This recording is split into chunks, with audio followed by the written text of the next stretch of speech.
tờ thôi cá miền hiệp chất nét chủ mùi bồ rót nào khâu nắng hơi lệ bảo vật luôn ấy mình tần riệp cả tiệt bơ sệt trầy cất riêng bàn phù hơi cất khăng hơi cất bạc kè có ở đây tờ chụp bồ rót đại khăng thì cất chran tờ chụp bồ rót đá capacity mình đòn cả cõi riệp cá ấp sọc nó lục bồ rót mình sau ấp sọc để pro bồ rót bàn chỉnh sệt trầy cất đâu không tiếc cứ miền cả ấp sọc mơ trong mơ lắng khơi khi hello sama cái squall này chơiពេលហ្នឹងហើយមានរឿងលាក់កំបាំងទី1ភ័យខ្លាចប្តីដឹងទី2ភ័យខ្លាចប្រពន្ធដឹងបាទ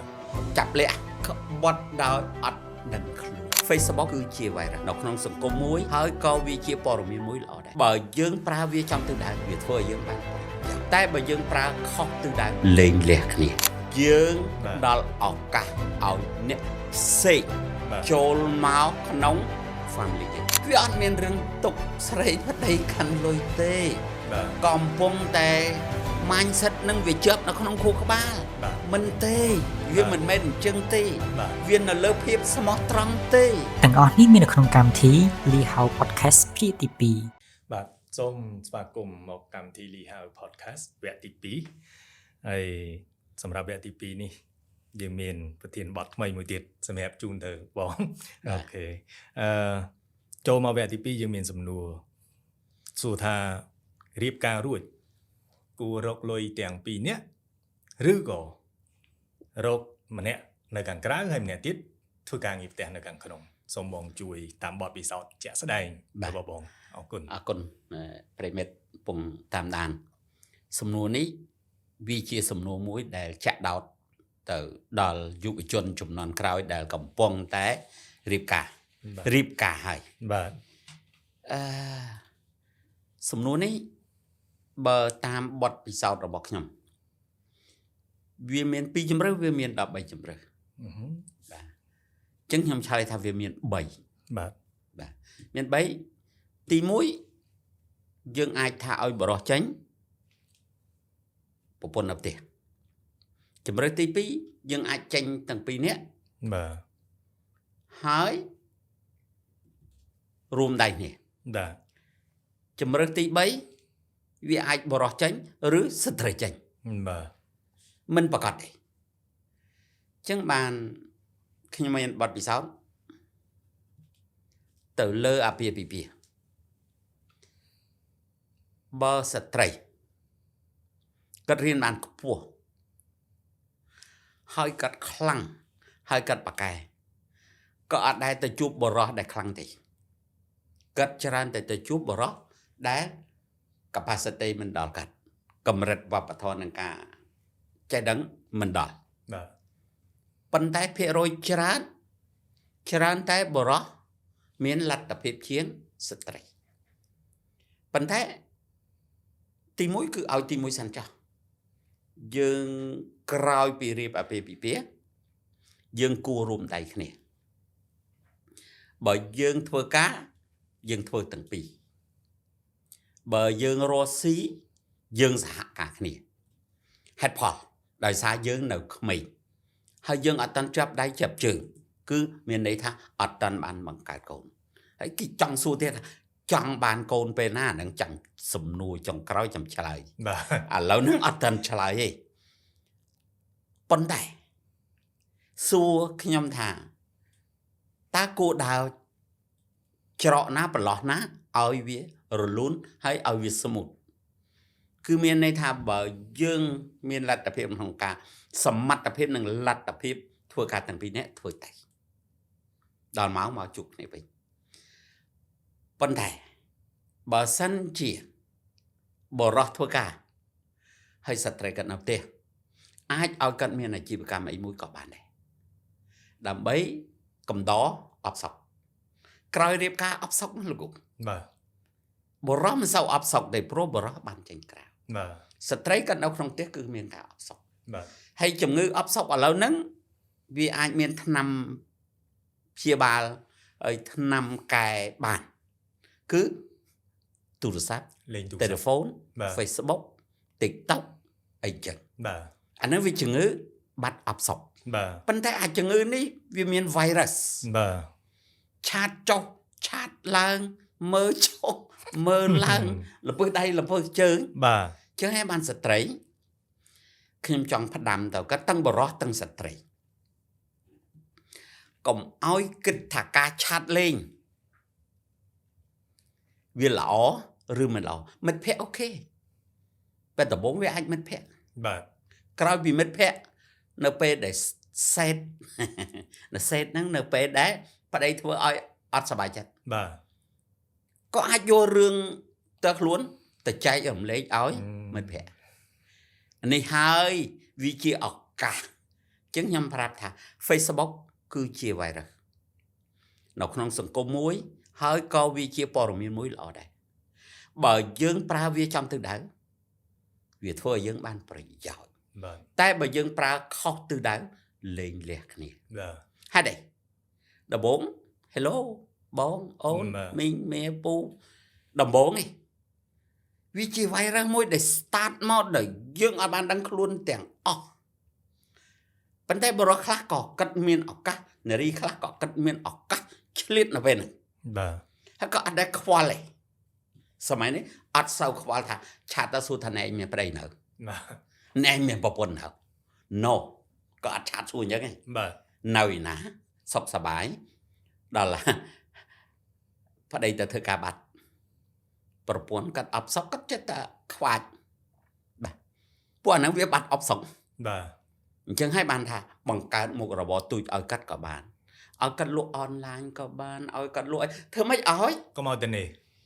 បាទ បាទ ចង់បញ្យល់អញ្ចឹងណា បាទ តែធ្វើតាមមិនធ្វើជារឿងនេះឯងទេ បាទ ប៉ុន្តែអ្វីដែលបត់ពិសោធន៍ខ្ញុំកុំឲ្យកាត់តនេខ្លាំង កុំឲ្យទៅនេះ ពេលណាតនេខ្លាំងពេកមនុស្សវាទី1សុខភាពអត់សូវល្អទេកាត់ហាត់ប្រាណកាត់លំហាត់ប្រាណឬកាត់ធ្វើនេះបើនៅស្រែអាចកាត់មានដាំនេះដាំនោះធ្វើនេះធ្វើនោះ បាទ ឥឡូវក៏អត់តាន់មានកូន បាទ ដែលលោកគ្រូថាប្រាប់ថាវាអត់សុខ បាទ អញ្ចឹងបើសិនជាក្នុងករណីមានមុខរបរទាំងពីរនេះយើងធ្វើទាំងពីរនេះ បាទ វាកាន់តែល្អនៅពេលដែលយើងទឹកទៅចាប់ដៃគ្នាអញ្ចឹងលោកគ្រូឲ្យការគិតនិងការចែកម្លែកទៅថាគួរតែធ្វើការទាំងពីរនេះបើសិនជាមានលទ្ធភាព បាទ ប៉ុន្តែភាគរយច្រើនតែម្នាក់តិចណាស់ពីរនាក់តាន់តែ finance ហេតុអីដែលលោកគ្រូថាទាំងពីរនាក់ដោយសារ finance គេទៅរៀនជាមួយ finance បាទ គេទៅជួបគ្នានៅកន្លែង finance បាទ ដល់តែចេញមកវិញទៅធ្វើការមួយធ្វើការធនាគារមួយទៅធ្វើការក្រុមហ៊ុនមួយទៅធ្វើការមីក្រូហិរញ្ញវត្ថុមួយទៀតក៏ទៅកាន់ account នេះអញ្ចឹងទៅ បាទ មួយទៀតគឺពេទ្យ ពេទ្យនេះគេទៅរៀនជួបគ្នារៀន 4-5 ឆ្នាំលេងអីមិនស្គាល់នេះ បាទ អញ្ចឹងនៅពេលដែលគាត់ចេញធ្វើការគាត់អាចធ្វើទាំងពីរនាក់បានប៉ុន្តែករណីគាត់អត់តាន់ចាប់ដៃចាប់ជើង បាទ អញ្ចឹងខ្ញុំសូមចែករំលែកជាពិសេសគឺថាពេលគាត់អបសុកកុំយកពេលវេលារបស់ខ្លួនឯងទៅប្រើរឿងឥតប្រយោជន៍ បាទ ប្រើរឿងឥតប្រយោជន៍ស្អីគេអាការឆាតទៅអ្នកនេះអ្នកនោះនោះបើមើលចោះវាអត់បញ្ហាទេប៉ុន្តែអត់ទេដូចដៃនឹងវាអា TikTok ហើយនឹងអា Facebook នឹងវាមាន virus បាទ វាទាញភ្នែកយើងវាទាញតិចយើងវាទាញដៃយើងវាទាញជើងយើងធ្វើឲ្យយើងហ្នឹងគឺនៅអត់សមហ្មង បាទ មើលចុះមើលឡើងឃើញគេ hello ស្មើគេស្គាល់អ្នកឯងចុចទៅបាទពេលហ្នឹងហើយមានរឿងលាក់កំបាំងហើយទី1ភ័យខ្លាចប្តីដឹងទី2ភ័យខ្លាចប្រពន្ធដឹង បាទ ចាប់លាក់ក្បត់ដោយអត់ដឹងខ្លួន បាទ ធ្វើរឿងខុសដោយមិនបានគិតទុកមុន បាទ អានេះខ្ញុំសូមជូនយោបល់ទៅប៉ុណ្ណឹងថាយើងធ្វើទាំងពីរនាក់ក៏បានយើងចេញធ្វើម្នាក់ក៏បានយើងរួមគ្នាក៏បាន បាទ សំខាន់លទ្ធភាពអញ្ចឹងខ្ញុំឲ្យនេះវាជាចំហឧទាហរណ៍ថាខ្ញុំមាន capacity រៀនបានខ្ពស់ខ្ញុំមានលទ្ធភាពចេញធ្វើការ បាទ ប្រពន្ធខ្ញុំក៏អត់មានលទ្ធភាពក៏អត់សូវរៀនបានខ្ពស់ក៏នៅផ្ទះដំបូងអត់តាន់មានកូនវាបញ្ហាហ្នឹង បាទ នៅពេលដែលមានកូនវាអាចរវល់នឹងកូន បាទ ហើយបើមានមុខរបរអាចរវល់នឹងមុខរបរអញ្ចឹងខ្ញុំឲ្យ concept មិញហ្នឹងគឺអាច អាចធ្វើតាមខ្ញុំបាន បាទ បង្កើតមុខរបរទូចឲ្យកាត់ក៏បានដែរ បាទ អត់សក់អត់សក់ទេហើយយើងទៅធ្វើការមួយថ្ងៃប្តីធ្វើការវាញាប់ដែរញាប់យើងអត់ដែរបានខ្វល់អីទេត្រឡប់មកវិញក៏អូខេថ្ងៃណាមួយបាត់ប្រពន្ធ ណា អញ្ចឹងបានខ្ញុំបង្កើតទ្រឹស្ដីមួយលោកគ្រូចង់ដឹងថាទ្រឹស្ដីនោះថ្មីសុទ្ធដែលអាចបន្តិចទៀតគេនឹងយកទៅប្រើ បាទ ផ្លិចអីបាត់នឹង ផ្លេចអីបាត់នឹង បាទលោកគ្រូសាឡបងគិតទៅ បាទ ផ្លិចអីផ្លិចថែប្រពន្ធបាត់ប្រពន្ធ បាទ ផ្លិចថែសុខភាព បាត់សុខភាព បាទ បាទ ផ្លិចហាត់ប្រាណ បាទ ឈឺផ្លិចអីក៏ដោយតែផ្លិចអីបាត់ហ្នឹងឯងលោកគ្រូ ឯកភាព ឯកភាពឯង ផ្លេចការងារគេបញ្ចុះបាត់ អូខ្ញុំអត់ដឹង មេ ទេ សួរផ្លេច ទ្រឹស្ដីហ្នឹង បាទ តែផ្លិចអីគឺបាត់ហ្នឹងឯង ឯកភាពបង បាទគឺអានេះយើងទាំងអស់នេះគួរចាំកុំភ្លេចហាត់ប្រាណសាក់ភ្លេចញ៉ាំបាយសាក់មើល បាទ បាទភ្លេចថែប្រពន្ធសាក់មើលភ្លេចថែកូនលោកកូនចាំបាច់ បាទ ឪពុកម្ដាយរវល់ម្ដាយក៏រវល់ឪពុកក៏រវល់ បាទ ភ្លេចកូនខូចកូនចឹងខ្ញុំផ្ដាំផ្ញើទៅបងប្អូនដែលកំពុងតាមដានទស្សនាថាកុំភ្លេចអីឲ្យសោះ បាទ ត្រូវតែចាំរហូតទី1ត្រូវតែកុំភ្លេចគ្រួសារកុំភ្លេចប្រពន្ធកូន បាទ កុំភ្លេចមុខរបរសាក់ភ្លេចធ្វើមុខរបរសាក់មើល បើមិនខាត់ចុងខាត់ដើមអស់រលីងបាទ អរគុណ បាទ អរគុណចឹងសម្រាប់ទ្រឹស្ដីដែលខ្លីផ្លេចអីបាត់នឹង ភ្លេចអី បាទហើយបើទាញឲ្យកាន់តែខ្លីទៀតផ្លេចបាត់ ភ្លេចបាត់ អានឹងកាន់តែខ្លីទៀត កាន់តែខ្លាំង បាទតែផ្លេចគឺបាត់ហើយ បាត់ បាទអញ្ចឹងខ្ញុំសូមសង្ខេបមកវិញមកសំណួរប៉ុន្តែបងបកស្រាយបាន2បរិបទអញ្ចឹងសំណួរយើងថារៀបការហើយគួររកលុយទាំងពីរឬមួយរកលុយមួយនៅផ្ទះ បាទ អញ្ចឹងបងជូនជាជំរើស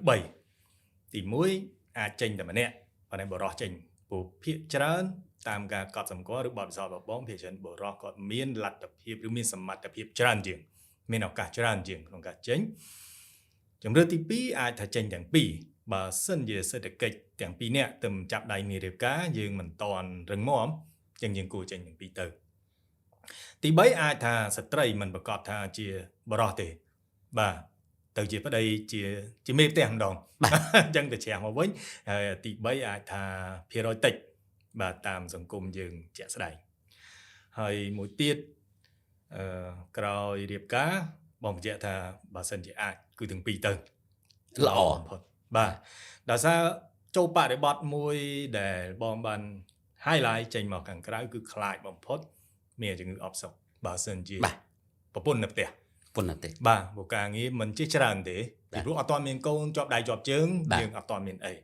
អញ្ចឹងជំងឺអបសុខនេះវាអាចបង្កទៅជាបញ្ហាសម្រាប់គ្រួសារដែរ បាទ បានន័យថាជួនកាលយើងការទៅវ័យនៅក្មេងដែរ បាទ វ័យនៅក្មេងប៉ះយើងមិនទាន់ចាស់ទុំ120ស្ដើងបាទយើងនៅ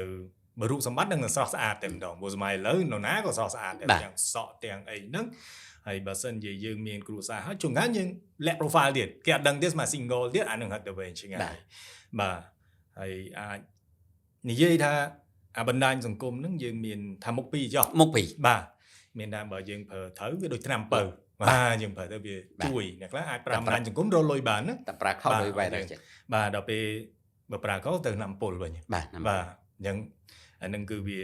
សំខាន់ដែរក្នុងករណីនេះហើយខ្ញុំចង់ចូលឲ្យជ្រៅជាងនេះទៅទៀតមានន័យថាវាអាចអាស្រ័យទៅលើចំណូលឬក៏ហេរ៉ាញ់វត្ថុការទើបដែលរៀបការបើសិនជាប្តីប្រាក់ខែច្រើនឧទាហរណ៍ប្រាក់ខែគាត់ 2-3,000 មានពេលខ្លះមិនប្រកបចេញធ្វើការទាំងពីរបាទប៉ុន្តែក៏មានការប្រយ័ត្នប្រយែងដដែលនៅពេលដែលមានប្រពន្ធនៅផ្ទះក៏អត់ធ្វើអីសោះហ្នឹងបង្ការកន្លែងហ្នឹងមែនតើអញ្ចឹងបានកន្លែងហ្នឹងហើយគេផ្ដោតទៅលើភាពចាស់ទុំដែលយើងចូលទៅវគ្គទី1របស់ វគ្គ យើង ទី ហ្នឹង 1 គឺយើងប្រយ័ត្នប្រយែងមែនតើហើយបងក៏នេះក៏បានជូនជាយោបល់ដែរបើសិនជាយើងធូរទាបយើងណាមានមុខរបរតូចមួយជូនគាត់ទៅមិនប្រកាសថាចំណេញលុយប៉ុន្តែក៏មកឲ្យគាត់ទំនេរអត់មានអីធ្វើហើយអាចឲ្យគាត់មានទំនួលខុសត្រូវមួយទៅលើមុខរបររបស់គាត់ជាងគាត់ថា $2,000-3,000 ណាឬក៏អាចបើកលក់ចាប់ហួយលក់អីបាន តុបកាហ្វេក៏បានដែរ តុបកាហ្វេក៏បានដែរល្អកន្លែងហ្នឹងដើម្បីយើងជៀសវាងព្រោះគាត់នៅផ្ទះអាចអបសុកមែនចាក់ស្ដាយហើយនៅយើងតែអបសុកគឺជៀសមិនផុតពីលេងទូរស័ព្ទឯង ខ្វាចយកហ្មងបាទ ខ្វាយ ខ្ញុំភ្លេចខ្ញុំសុំជូនមួយទៀត បាទ នៅក្នុង ជឿ សាច់រឿងនឹងដែរ បាទ topic នឹងដែរ បាទ បរោះកាត់ខ្វល់ច្រើនដែរប៉ុន្តែកាត់ខ្វល់អត់រួចកាត់នៅផ្ទះប្រពន្ធកាត់ទៅធ្វើការ បាទ ប៉ុន្តែវាអាស្រ័យតែនិយាយនេះមិនមែនបន្ទោសស្ត្រីទេ បាទ ប៉ុន្តែគ្រាន់តែផ្ដាំផ្ញើនឹងការចែករំលែកយើងរៀបការរួចហើយ បាទ យើងកុំបើកបេះដូង បាទ យើងទៅធ្វើការនៅក្រុមហ៊ុនក៏ដោយនៅរាជរដ្ឋាភិបាលក៏ដោយនៅតាមក្រសួងនានាក៏ដោយ បាទ វាសំខាន់លើយើងបើកបេះដូងនិងផ្ដល់ឱកាសឲ្យបរិបទផ្សេង បាទ អានេះសុំផ្ដាំផ្ញើឲ្យចែករំលែកមែនតែនថាយើងគួរតែប្រយ័ត្នទីមួយអា contact ហ្នឹងលេខ telephone Facebook Telegram ហ្នឹងហើយទៅធ្វើការមានភាពជិតស្និទ្ធជាមួយបរិបទនៅក្នុងហ្នឹងហើយលាក់ប្រវត្តិខ្លួនឯងមិនតាន់រៀបការទៀតបរិបទកាត់ឡៃតែនៅផ្ទះអត់បានទៅធ្វើការទេ បាទ កាត់ទុកលទ្ធភាពថាងប្រពន្ធកាត់ស្មោះត្រង់ជាមួយកាត់ទៅធ្វើការមកយឺតបន្តិចកុំអីទៅយប់បន្តិចងាកផាត់ធីច្រើននេះក៏អត់ល្អដែរស្មើយើងបើកឱកាសឲ្យបរិបទផ្សេងចឹង បាទ ហើយនៅពេលដែលយើងសេតនៅពេលដែលយើងមានរឿងរ៉ាវនៅក្នុងផ្ទះច្រើនតែយករឿងហ្នឹងទៅជជែកជាមួយបរិបទដែលធ្វើការជាមួយ បាទ បរិបទក៏មានរឿងហ្នឹងដែរប៉ុន្តែយើងកាត់បន្ថយខ្លះដែរ បាទ ប៉ុន្តែស្ត្រីភាគរយច្រើនតាហ៊ានបលែងដៃហ៊ានតាបើកបេះដូងហ៊ានតាលាក់គ្រោះថ្នាក់ អានឹងនៅសំណួរទី3របស់យើង យើង បាទ ផ្ដល់ឱកាសឲ្យអ្នកផ្សេង បាទ ចូលមកក្នុង family យើង បាទ ប៉ុន្តែកាត់កំពុងតែមោទនភាពខ្លួនឯងយ៉ាងខ្លាំងសម្រស់នៅស្អាត បាទ អញនៅក្រិនបើ បាទ មានគេស្រឡាញ់ខ្ញុំច្រើន បាទ វាជាឱកាសមួយសម្រាប់បរិបទ យល់ ដែលកាត់បង្កើតភាពជិតស្និទ្ធ បាទ ហើយខ្ញុំនិយាយនេះនិយាយចង់ឲ្យសង្គមយើងល្អទេ បាទ ខ្ញុំអត់និយាយសម្ដៅថាស្ត្រីមិនល្អទេ បាទ ប៉ុន្តែចំណុចរសើបចំណុចដែលយើងមើលឃើញ បាទ ខ្ញុំមើលឃើញខ្ញុំដើរឆ្ងាយខ្ញុំដឹងតែ តែ ខ្ញុំ ចំណុចហ្នឹងសុំលាក់សិន តែថាតកតងទៅប្រធានបទទី3 បាទ អញ្ចឹងចាំចូលទៅប្រធានបទទី3ចាំអ្នកញ៉ាបណ្ឌិតគាត់ចូលរួមកាន់តែច្រើនពាក់ព័ន្ធនឹងរឿងបញ្ហាហ្នឹងអញ្ចឹងខ្ញុំបង្កើតប្រធានបទមួយក្នុងប្រធានបទមួយតែម្ដងដោយសារពាក់ព័ន្ធនឹងរៀបការដោយសារយើងឆ្លៀតបញ្ចូលមួយដែលយើងធ្លាប់ឮថាទុកស្រីប្តីកាន់លុយហ៎ព្រោះនៅពេលដែលបរិះចេញក្រៅ អូខេ អលុយប្រពន្ធមិនមេផ្ទះកន្លែងហ្នឹងវាជួបវិបត្តិហ្នឹងអញ្ចឹងខ្ញុំចង់ជូនទៅបងចូលរួមចែកម្លែកដែរដែលពេញនិយមដែរណាជាក់ស្ដែង ពេញនិយម ដែលយើងថាទុកស្រីប្តីកាន់លុយតើទស្សនៈបងយល់យ៉ាងម៉េចតាក់ទងទៅទស្សនៈមួយហ្នឹងដែលយើងយល់ថាទុកស្រីប្តីកាន់លុយ ខ្ញុំចង់ឆ្លើយពេញចិត្តឆ្លើយ បាទ ហើយស្ត្រីក៏កំពុងតែចង់ស្ដាប់ បាទ ហើយក៏កំពុងតែជួយ share ផង បាទ share ឲ្យប្តី share ឲ្យប្រពន្ធ បាទ វាអត់មានរឿងទុកស្រីប្តីខាន់លុយទេ បាទ កំពុងតែ mindset នឹងវាជាប់នៅក្នុងខួរក្បាល បាទ មិនទេវាមិនមែនអញ្ចឹងទេ បាទ វានៅលើភាពស្មោះត្រង់ទេ បាទ អ្នកណាកាន់លុយក៏បានដែរ បាទ ចឹងខ្ញុំឧទាហរណ៍រឿងមួយឲ្យស្ដាប់ថាប្រពន្ធកាន់លុយ បាទ ប្តីធ្វើ business បាទ វាមានរឿងល្អនិងរឿងមិនល្អ បាទ វាសំខាន់លើបរិះហើយក៏សំខាន់លើស្ត្រីដែរមិនណាមួយអត់សំខាន់ទេសំខាន់ទាំងពីរ បាទ ឧទាហរណ៍ខ្ញុំចុះខ្ញុំកាន់លុយមកជីវិតខ្ញុំរហូតដល់ការ41ឆ្នាំហើយប្រពន្ធខ្ញុំមិនដែលយំទឹកភ្នែកថាទុកស្រីប្តីកាន់លុយអត់មានទេ បាទ ខ្ញុំ សំខាន់ស្មោះត្រង់លោកគ្រូ បាទ យើងមានលុយទាំងប្រមាណទៅហោលុយមានលុយ3 4 5លាន បាទ យើងដាក់ទាំងឈ្មោះប្រពន្ធយើងទាំងឈ្មោះយើងនៅក្នុង account បាទ ហើយទូដែករបស់យើងឲ្យមានសោទាំងពីរនេះ បាទ ហើយក៏ចង់ចាយប៉ុន្មានចាយទៅ បាទ ហើយក៏ចង់ទៅបើកប្រមាណបើកទៅ បាទ សំខាន់ស្មោះត្រង់ បាទ ហើយហេតុអីដែលគេថាទុកស្រីប្តីកាន់លុយដោយសារតែអត់ស្មោះត្រង់ បាទ បរោះអត់ស្មោះត្រង់ប្តីអត់ស្មោះត្រង់មួយប្រពន្ធអត់ស្មោះត្រង់ជាមួយប្តី បាទ ចុះបើខ្ញុំឧទាហរណ៍មិនរឿងមិនល្អវិញ បាទ ប្តីធ្វើ business មានចំនួនជួញដូរមានវិនិយោគអីអញ្ចឹងទៅ បាទ សាប់កាត់ទៅជួបប្រជុំឬជួបខ្លៃអិនណាមួយដែលត្រូវលក់ដីថោកធូរថ្លៃកាត់សម្លឹងថាទិញទៅចំណេញពាក់កណ្ដាលលើទិញហើយចំណេញ បាទ កាត់មិនឡៃបកទៅសួរប្រពន្ធសិនណា បាទ ព្រោះប្រពន្ធកាន់លុយ បាទ ឡៃតែបកទៅសួរវិភាសាមនុស្សស្រីមិនងាយចេញលុយទេ បាទ កាត់គិតវែងឆ្ងាយច្រើនជាង បាទ ចឹងអាហ្នឹងនៅក្នុងក្លាហានមិនក្លាហានទៀតដែរ បាទ យើងចិត្តតែបាយទៅប៉ុន្តែ បាទ សួរថាទៅពិភាក្សាជាមួយប្រពន្ធគាត់ណោះ បាទ ហើយប្រពន្ធនៅផ្ទះក៏អត់មានការយល់ដឹងអំពីការវិនិយោគទេ បាទ អំពីការធ្វើចំនួនទេគាត់ដឹងតែទុកលុយឲ្យនិយាយទៅថាទូ ATM ហ្នឹងដាក់ចូលអត់ចេញហ្មងបាទ ចេញទេ អត់ចេញហ្មង បាទ បាទអញ្ចឹងឃើញបាត់ទេ បាទ ងាកមកវិញគេតែញបាត់ បាទ ព្រោះប្រពន្ធថាឯងឲ្យទិញធ្វើអីសម័យនេះគេមិនចេញលុយសម័យនេះវាធ្លាក់សម័យនេះវាចេះលើកហេតុផលរហូតដល់ប្តីមិនស្ដាប់មិនបើគេកាន់លុយ បាទ អូខេអញ្ចឹងខ្ញុំឧទាហរណ៍ថារឿងដែលវាមិនសមហេតុសមផល បាទ ដូចខ្ញុំវិញលុយនៅក្នុង account គឺឈ្មោះពីរនាក់ បាទ ភរិយាខ្ញុំនៅអាមេរិក បាទ ហើយខ្ញុំឃើញទីតាំងមួយដែលគេលក់ឲ្យខ្ញុំអាចធូរថ្លៃហើយ បាទ ហើយខ្ញុំសម្រេចចិត្តទិញទាំងយប់ បាទ បាទទិញទាំងយប់ បាទ ក្រោយពីខ្ញុំទិញហើយបានខ្ញុំខលប្រាប់គាត់ថាខ្ញុំទិញទីតាំងមួយហើយ បាទ តម្លៃប៉ុណ្ណេះបងឯងឃើញល្អបងទិញទៅ បាទ រឹងហើយចំណេញឲ្យគុណ3 4 5ដង បាទ កាលសម័យខ្ញុំទិញប្រហែលជា1លាន2លានទេ បាទ ឥឡូវរហូតដល់ប្រហែលអាចលក់ទៅវិញអាច10លានក៏បានដែរ បាទ លោកគូឃើញហើយហើយខ្ញុំទៅទិញទីតាំងមួយទៀតបើខ្ញុំឡៃសួរប្រពន្ធខ្ញុំគេយក បាទ អញ្ចឹងខ្ញុំកក់លុយគេពេលហ្នឹងមកហើយចាំខ្ញុំទេប្រពន្ធខ្ញុំតែចេញឃើញខ្ញុំចំណេញហើយចុះបើឡៃតែសួរមានកូនចៅមានមិត្តភក្តិខ្ញុំអីគេឡៃសួរប្រពន្ធគេ បាទ ឱកាសកាត់តិច បាទ ក៏ឱកាសកាត់តិចអញ្ចឹងសំណួរនេះខ្ញុំឆ្លើយទៅសំដៅទៅលើភាពស្មោះត្រង់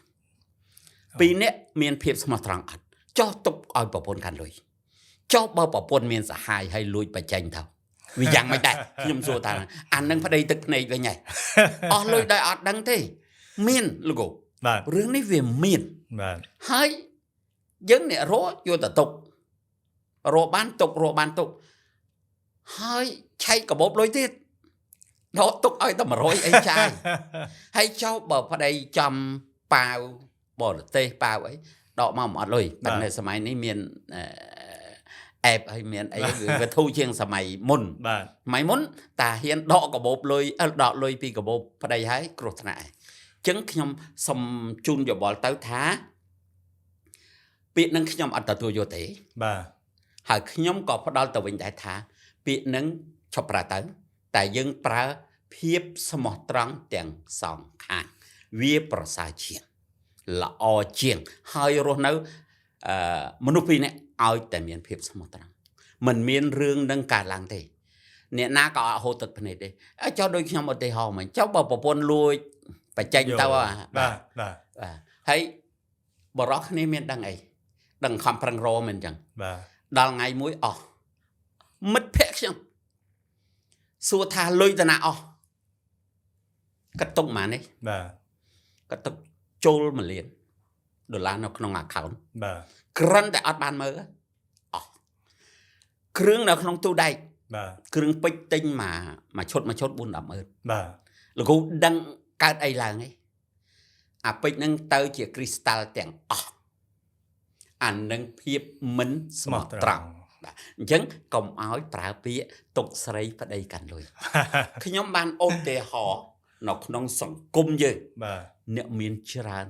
មិនដែលឃើញប្រពន្ធកាន់លុយទេខ្ញុំរៀបរាប់ទៅក្នុងនេះមិនកើតទេប៉ុន្តែបងប្អូនគិតទៅថាអត់ទេយើងអត់អាចទេអានេះវា public អញ្ចឹងវាអាចថាអ្នកមាននៅស្រុកខ្មែរមិនឃើញប្រពន្ធកាន់លុយទេ អរគុណ បាទ អរគុណបង ហើយទទួលយកបានមិនបានជារឿងបងប្អូនទេ បាទ ប៉ុន្តែខ្ញុំប្រាប់ថាបើមិនមានភាពស្មោះត្រង់ទេរស់នៅជាមួយគ្នាក៏អត់បានដែរ យល់បង កុំឲ្យចោទថាប្តីកាន់លុយខ្ញុំទឹកភ្នែករាំងហើយឯចោលបើសោទូដែកមានប្រមាណចាយទៅ អរគុណ ហើយក្នុងកុំចង់ចាយប៉ុន្មានទៅមានអីទឹកភ្នែកលោកគ្រូ បាទចា៎ ហើយអីទៅថាទឹកភ្នែករឿងអីចាយវាយតាមចិត្ត យល់ កុំឲ្យតែយកតែឲ្យមនុស្សផ្សេង អរគុណច្រើនអរគុណច្រើនសម្រាប់សំណួរមួយនេះដូចជាក្លឹម ទទួលយកបានអត់ ទទួលយកបានអញ្ចឹងខ្ញុំសូមសង្ខេបឡើងវិញ បាទ សម្រាប់ទស្សនៈរបស់បងទី1គឺអាស្រ័យទៅលើភាពស្មោះត្រង់ បាទ ហើយអ្វីដែលអាចបញ្ជាក់ភាពស្មោះត្រង់បានដែលខ្ញុំចាប់បានគឺទៅមើលលើទ្របដោយសារដាក់ឈ្មោះទាំងប្តីទាំងប្រពន្ធឬក៏ទ្របខ្លះយើងដាក់ឈ្មោះប្រពន្ធបើយើងចង់កាន់តែបញ្ជាក់កុំឲ្យប្រពន្ធគាត់គិតច្រើនបាទ មិនទេ ខ្ញុំឧទាហរណ៍ ខ្ញុំអត់ចង់ឲ្យអញ្ចឹងទេ បាទ ចង់ឲ្យតែដាក់ទាំងពីរអញ្ចឹង បាទដាក់ទាំងពីរ ហេតុផល បាទ ឲ្យគាត់ជឿជាក់ថាទ្របនេះក៏ទ្របគាត់ដែរ បាទ គាត់មិនបានរកក៏ទ្របគាត់ដែរ បាទមានអ្នកខ្លះគេដាក់មួយ ដាក់មួយចង់បញ្ជាក់នៅពេលដែលវា អត់អីទេបង ខ្ញុំដឹងថាអត់អី ល្អបំផុតគឺយើងដាក់ពីរទៅ ត្រូវតែ ព្រោះ ពី វាជាទ្របរួម ពួកអាហ្នឹងទោះបីជាទៅដល់កន្លែងច្បាប់ក៏ បាទ គេនិយាយថាទ្របសម្បត្តិក្រោយអាពាហ៍ពិពាហ៍ បាទខ្ញុំបញ្ជាក់ថាដាក់មួយឧទាហរណ៍ថាមិនមែនជាអចលនៈទ្របទិញឡានដាក់ឈ្មោះប្រពន្ធក៏មាន ព្រោះគេឲ្យដាក់ទៅមួយឧទាហរណ៍ខ្ញុំឧទាហរណ៍ទេណា អត់អីទេ អូ អត់ ខេ ទេ អញ្ចឹងខ្ញុំទាញមកវិញដោយសារបងជាអ្នកវិនិយោគហើយក៏ជាសហគ្រិនដែរអញ្ចឹងវាមានកន្លែងខ្លះពាក់ព័ន្ធនឹងឱកាសព្រោះយើងយឺតពេកពិភាក្សាគ្នាហើយលុយនៅក្នុងដៃមនុស្សពីរនាក់ដល់សម្រាប់ចិត្តបានចេញ បាទ គេធ្វើឱកាសហ្នឹងវាអាចផុតទៅដែរ បាទ បាទហើយកន្លែងនេះដោយសារបងមានបទពិសោធន៍ច្រើនខាងវិនិយោគហើយខ្ញុំក៏ជឿជាក់ដែរពីព្រោះខ្ញុំស្គាល់បងគឺជំនាញបងគឺខាងវិនិយោគដោយសារបងមានចក្ខុវិស័យវែងឆ្ងាយ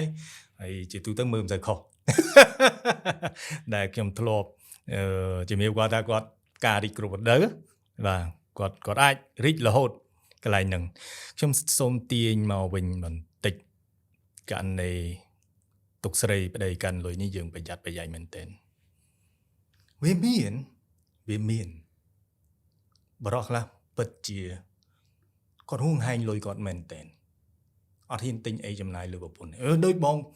អត្រាក៏មិនសូវមានច្រើនទេដែលដៃទលាជាមួយប្រពន្ធត្រូវទិញអីទិញនឹងមានអ្នកខ្លះក៏មិនងាយដែរហើយបើអ្នកនៅល្មមបានតែហូបតែអីប៉ុន្តែក៏មានអត្រាមួយចំនួនដែលអាចថាទ្រឹស្ដីនៃការឡើងពិតជាមានមែនមានបរិះយើងខ្លះគាត់មានលុយប៉ុន្តែគាត់អត់ដាច់ចិត្តចាយខ្ញុំសូមបញ្ជាក់មនុស្សប្រុសដែលមានលុយហើយអត់ចាយទៅលើប្រពន្ធខ្លួនឯងជាទូទៅគឺខ្វះក្តីស្រឡាញ់មនុស្សស្រីត្រូវដឹងកាលណាគេស្រឡាញ់យើងគេត្រូវតែចាយលុយហើយមនុស្សស្រីដែលយើងថាគ្រប់លក្ខឬឧត្តមភរិយាយើងអត់ដែរទៅសម្ភារៈនិយមមានអ្នកខ្លះយកលុយប្តីទៅធ្វើខ្សែកឲ្យប្តីវិញធ្វើឲ្យប្តីទុកចិត្តឲ្យលុយកាន់ក៏មានដែរតើយើងចង់កាន់លុយហ្នឹងគេមើលយើងសិនថាយើងកាន់របៀបម៉េច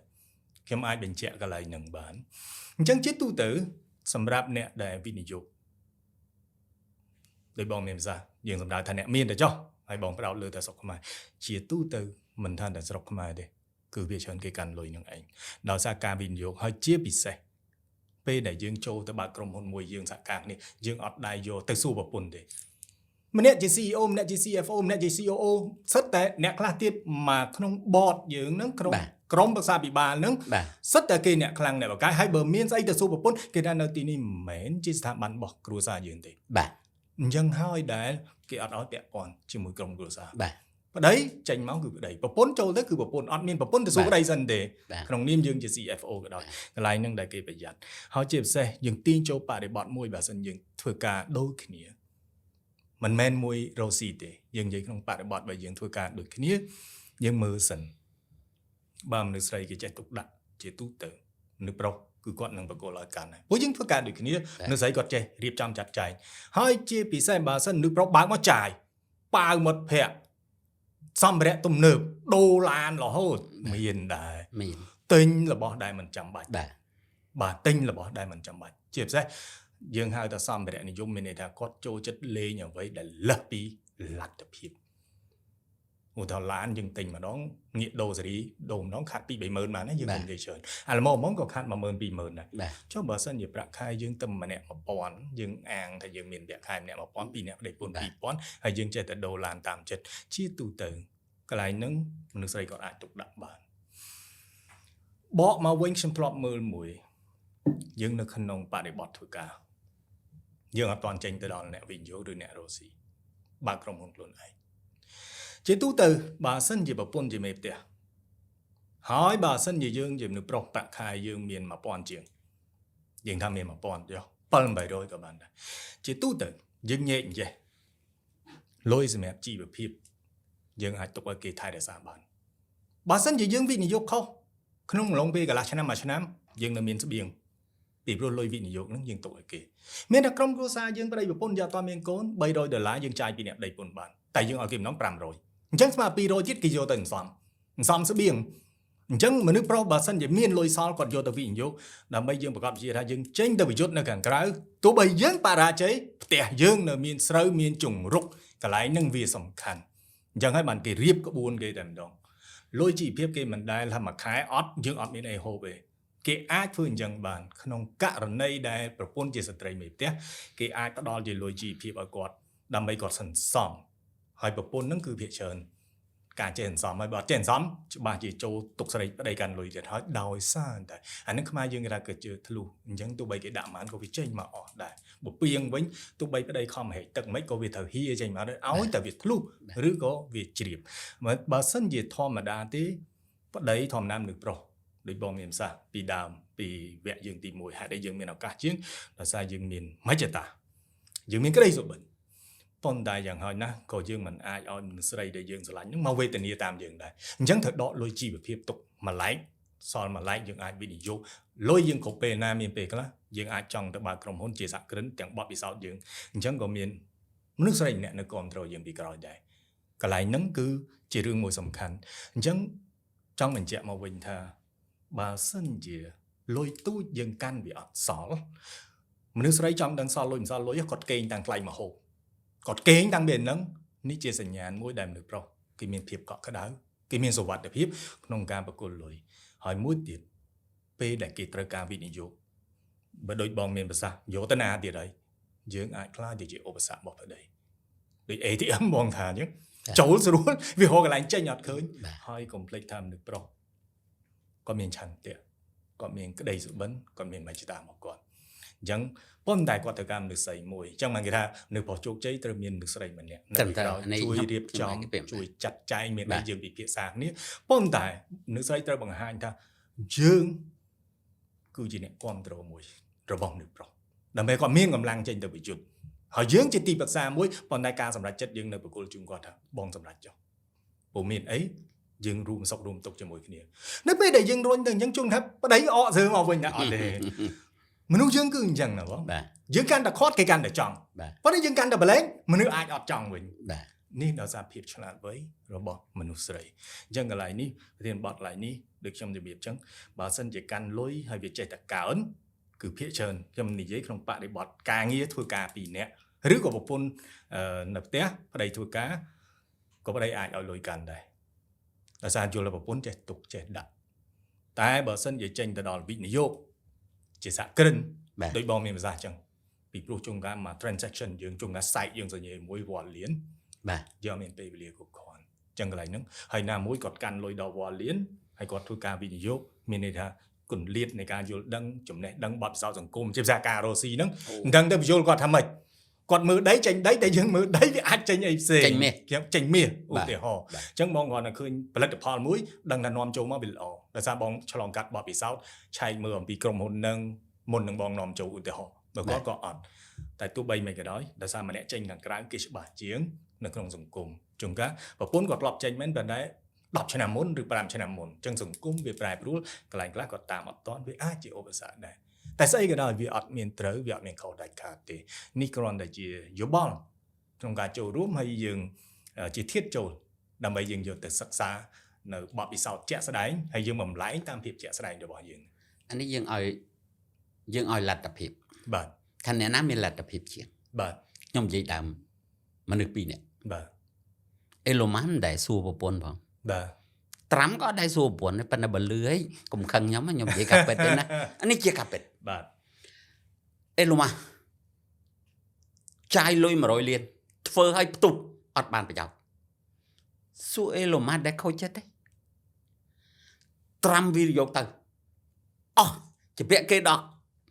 ចិត្ត 1000 លានមានប្រពន្ធណាមករករឿងត្រាំតែបើយើងគិតដោយលោកគ្រូមិញណាកុំថាដល់លានតាម 10000 ជេរយើងដល់លឺជេរយើងដល់លឺ បាទ ថាអញថាកុំឲ្យយកលុយទៅ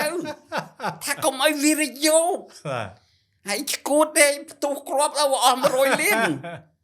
អានេះបើប្រពន្ធកាន់លុយជាងមហិច្ឆតាអេឡូម៉ាគាត់មិនដែលគិតថា100លានហ្នឹងវាជារឿងធំរបស់គាត់ទេ បាទ គាត់ត្រូវតែហ៊ានសាកល្បង បាទ ត្រាំគាត់ហ៊ានវិរិយោ បាទ គាត់ហ៊ានទៅកុហកគេប្រាប់ថាគាត់ត្រូវធ្វើកាត់គាត់ត្រូវធ្វើសង្ឃធនាគារ បាទ គាត់ត្រូវប្រមូលលុយអញ្ចេះប្រមូលលុយអញ្ចឹងធនាគារផ្សេងត្រូវឲ្យគាត់ខ្ចីលុយ បាទ តែក៏អត់បានពិភាក្សាជាមួយប្រពន្ធគាត់ទេ បាទ ប៉ុន្តែមិនមែនគាត់មិនឲ្យលទ្ធភាពទៅលើប្រពន្ធគាត់ទេ បាទ ប៉ុន្តែយើងឲ្យតម្លៃរៀងៗខ្លួន បាទ តើ capacity ប្រពន្ធយើងយ៉ាងម៉េចហើយយើងយ៉ាងម៉េច បាទ យើងនៅកន្លែងណាចំណុចណាប្រពន្ធយើងនៅចំណុចណា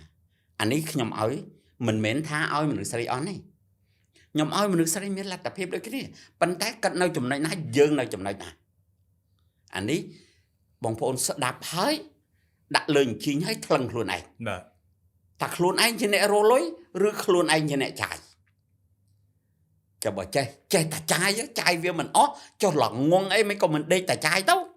តប្រឹងឆ្លោះទៅអីអានេះខ្ញុំគ្រាន់ណានិយាយឲ្យអស់ពីបេះដូង បាទ ថានៅលើសង្គមយើងហ្នឹងវាមានដូចលោកគ្រូនិយាយចឹង បាទ វាចេះវាចោះវាមិនចប់ទេប៉ុន្តែខ្ញុំថាអ្នកវិនិយោគដូចខ្ញុំចឹងបើខ្ញុំឡើងទៅជួបអ្នកនេះសួរប្រពន្ធថាចាញ់បាយឲ្យគេអត់ បាទ ប្រពន្ធណាក៏អត់ហ៊ានចាញ់លុយតា200ចាយទៅលើមិត្តភក្តិអត់ហ៊ានទេ បាទ ការវិនិយោគវាមិនមែនសម្រាប់សំខាន់លុយ200ទេ បាទ គួរចាយរឿងមិនចាយតែ មិនគួរចាយ បាទដូចលោកគ្រូប្រាប់មិញចឹងថាយើងធ្វើអីឲ្យមានភាពច្បាស់លាស់ បាទ ហើយយើងស្រឡាញ់នារីម្នាក់ឲ្យមានភាពស្មោះត្រង់ទៅលើកាត់ជាប្រពន្ធកាត់មើលកូនមើលថែក្រុមគ្រួសារយើងកាត់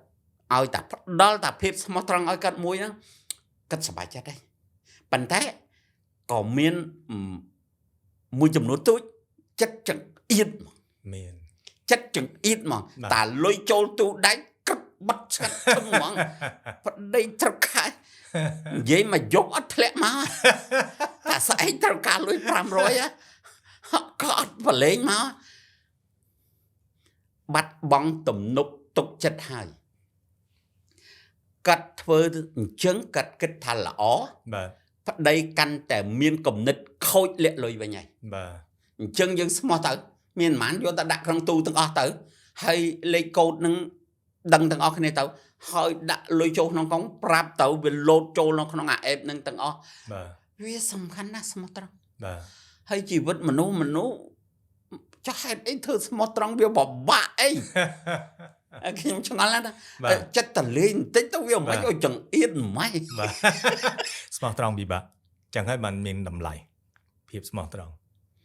វារឿងត្រឹមត្រូវ បាទ លោកគ្រូថាស្មោះត្រង់វាពិបាក បាទ ដោយសារតែមនុស្សវាមិនធ្វើ បាទ មនុស្សហេតុអីមិនស្មោះត្រង់លោភលន់ បាទ វាមិនមែនមហិច្ឆតាណា បាទ អញ្ចឹងខ្ញុំបែងចែកមហិច្ឆតានិងលោភលន់ខុសគ្នា បាទ លោភលន់ចង់បានអត់ដឹងរឿងទេ បាទ ដល់មហិច្ឆតាមានគោលដៅរបស់គេត្រឹម បា ត្រូវ ទ ដូចខ្ញុំមានមហិច្ឆតាខ្ញុំចង់ទៅឡើងទៅ IPO ខ្ញុំចង់មានធនាគារខ្ញុំចង់មើលផ្សារហ៊ុនអានេះជាមហិច្ឆតាហើយវាជា vision របស់ខ្ញុំ បាទ អញ្ចឹងអ្នកខ្លះលោភលន់ mà pon có khó bót đấy mà mơn có khó bót đấy ơi ta khó bót ban បាទ លាក់បានខ្ញុំមានរឿងច្រើនបើត្រូវតែជែកប៉ុន្តែខ្ញុំមិនចង់ចេញពីសំណួរនិងចម្លើយទេអញ្ចឹងបងប្អូនស្ដាប់ហើយវិភាគដូចខ្ញុំថាប្តីប្រពន្ធរឿងលុយរឿងកាក់សំខាន់ប៉ុន្តែត្រូវតែមានភាពស្មោះត្រង់ចាប់ finish ឲ្យតែស្មោះត្រង់មួយចាប់ស្អីក៏ចាប់ដែរដូច family ខ្ញុំកូនខ្ញុំគ្រប់គ្នាស្គាល់លេខកូដទូដៃទាំងអស់គ្នាកូនខ្ញុំទាំងអស់គ្នាស្គាល់លេខ account ទាំងអស់គ្នា បាទ មានអីចង់ចាយប៉ុន្មានចង់ដើរលេងប៉ុន្មានចង់ស្អីប៉ុន្មានបើអត់ដែលសួរគាត់ថាថ្ងៃហ្នឹងចាយអស់ប៉ុន្មានផងណាហើយគាត់ទៅផ្សារ បាទ សួរគាត់អស់ប៉ុន្មានគាត់ថាគាត់អត់ដឹងផងណាអ្នកដែលមានលុយចាយអត់ដឹងអស់ប៉ុន្មានទេអ្នកដែលអត់សូវមានលុយទេចាយប្រមាណក៏ដឹងដែរលោកគ្រូ បាទ ចាយ10រៀលដឹង10រៀល30000ដឹង30000 បាទ ដល់តែគាត់ទៅទិញរបស់មួយក៏អត់សួរថ្លៃផង ក៏ឲ្យលុយឲ្យគេទៅ បាទ មកវិញអស់ប៉ុន្មានថាសារអត់ដឹងផង អានេះខ្ញុំសំចៃរំលែកថាបើស្រឡាញ់គ្នាត្រូវមានភាពស្មោះត្រង់ បាទ ហើយបើប្រពន្ធរិះថាំធ្វើឲ្យប្តីខូច អរគុណ រឿងនេះជារឿងពិត បាទ ចង្អៀតពេលណាលាក់ពេលហ្នឹង បាទ ហើយលុយមូញោកឈៀតអាហ្នឹងដោយសារតែប្រពន្ធគាត់បងហាត់គាត់ អរគុណ បាទហើយប្រហែលជាគាត់ស្ដាប់ឬចុះអាលោកគ្រូនឹងមិនបានដឹងថាអញសៀតលុយ បាទ បាទវាជាកាប់ពិត អរគុណចឹងកន្លែងនេះរីថាមសូមបន្ថែមបន្តិចឲ្យសូមបញ្ចប់ប្រធានបទមានន័យថារីថាមរបស់អ្នកញ៉ាកន្លែងនេះមានន័យថាជួនកាលយើងបង្កការលំបាកទាំងប្តីមានហេតុមានផលដែលចាំបាច់ទៅការប្រើប្រាស់លុយហើយយើងធ្វើឲ្យគេថាបង្កការលំបាកដល់គាត់ធ្វើឲ្យគាត់ទើសទាល់ធ្វើឲ្យគាត់មានអារម្មណ៍ថាលុយដែលគាត់ខំរកបើជាយកទៅប្រើហើយក្នុងអ្វីដែលត្រូវខ្ទង់ហើយមានហេតុមានផលគាត់ធ្វើឲ្យគាត់លំបាកដែរកន្លែងហ្នឹងអញ្ចឹងសម្រាប់វគ្គទី2នេះយើងសូមសម្រាប់ប៉ុណ្្នឹងហើយយើងត្រៀមចូលទៅវគ្គទី3សូមអរគុណ Lehigh HR Solution